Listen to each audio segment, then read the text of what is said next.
অভিযানে উদ্ধার চুরি যাওয়া বাইক। পুলিশকে দেখে বাইক ফেলে দিয়ে পালিয়ে গেল চোর।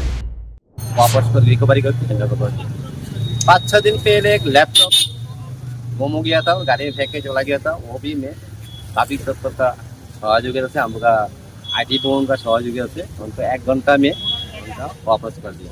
ये भी जो उनका जो बाइक है TR01AS 6800 पल्सर 125 cc, ये भी बाइक उनका से बात करके मेरा इतने मालूम हुआ जो कि 19 तारीख को इलेक्ट्रिशियन का वह काम कर रहे हैं। उनका नजदीक के जो गांव है हरिपुर है, तो मिनाल चौधरी का नाम होता है। मिनाल चौधरी घर में वो बाहर में रख के वो अंदर इलेक्ट्रिशियन काम करने के लिए किया है।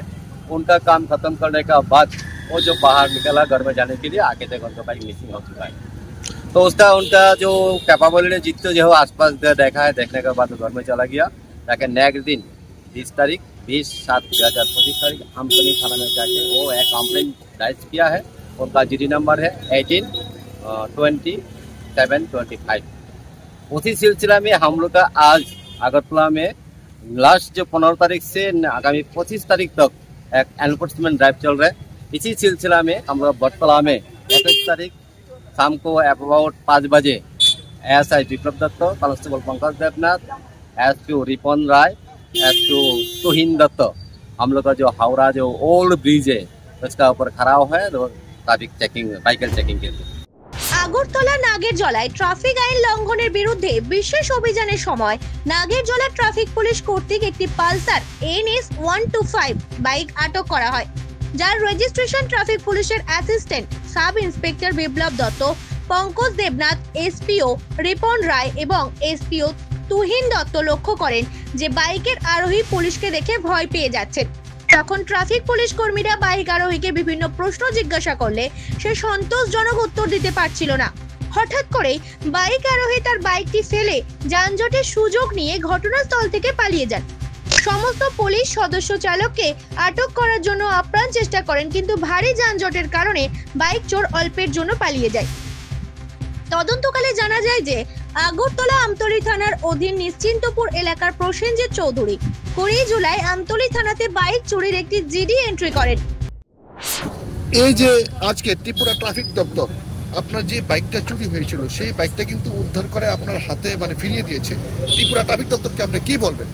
আমি তাদেরকে অসংখ্য ধন্যবাদ জানাই যে আমাদের এই বাইকটি ফিরিয়ে দেওয়ার জন্য তারা অত্যন্ত সহযোগিতা করেছে এবং অত্যন্ত পরিশ্রম করে আমাদের বাইকটি ফিরিয়ে দিয়েছে।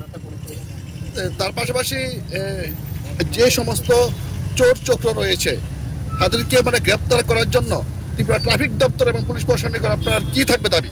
আমাদের দাবি এটাই থাকবে যে আমাদের এলাকায় প্রচুর চুরি হচ্ছে, তাই ট্রাফিক এবং পুলিশ প্রশাসনকে এটি বলবো যে এই যে বাইকটা চুরি হয়েছে, হ্যাঁ CCTV ফুটেজ বের হয়েছে, একে যাতে অতি সত্বর গ্রেপ্তার করা হয়, এটি আমরা পুলিশ এবং ট্রাফিক দপ্তরের কাছে অনুরোধ রইল। যেখানে তার বাইক যাওয়ার কথা বলা হয়েছিল, বুধবার আগরতলা স্বামী বিবেকানন্দ ময়দান সংলগ্ন ত্রিপুরা ট্রাফিক দপ্তরের সংবাদ মাধ্যমের মুখোমুখি হয়ে ট্রাফিক ইন্সপেক্টর দীপক কুমার সরকার জানিয়েছেন 19 জুলাই 2025 প্রসেনজিৎ চৌধুরী নামে এক যুবক তার বাইক নিয়ে আগরতলা হরিপুর এলাকায় এক বাড়িতে বিদ্যুতায়নের কাজে যান।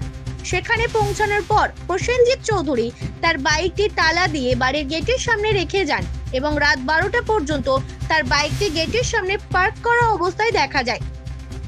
বিদ্যুতায়নের কাজ শেষ করার পর তিনি তার বাইকটি যেখানে পার্ক করেছিলেন সেই গেটে ফিরে দেখতে পান যে তার বাইকটি নেই। এরপর সকল স্থানে অনুসন্ধান করেও তার বাইকটি সে খুঁজে পায়নি। আজ আগরতলা স্বামী বিবেকানন্দ ময়দান সংলগ্ন ত্রিপুরা ট্রাফিক ইউনিটে TR01AS 6800 বাইকটি প্রকৃত মালিক প্রসেনজিৎ চৌধুরীর কাছে হস্তান্তর করা হয়েছে। চুরি যাওয়া বাইকটি ফিরে পেয়ে বাইক মালিক প্রসেনজিৎ চৌধুরী আগরতলা ট্রাফিক দপ্তরের সকল কর্মীদের ধন্যবাদ জানিয়েছেন। অভিযুক্ত বাইক চোরকে গ্রেপ্তার করার জন্য তদন্ত রেখেছে ত্রিপুরা ট্রাফিক পুলিশ। ত্রিপুরা থেকে বিক্রম কর্মকারের রিপোর্ট, জেলার বার্তা।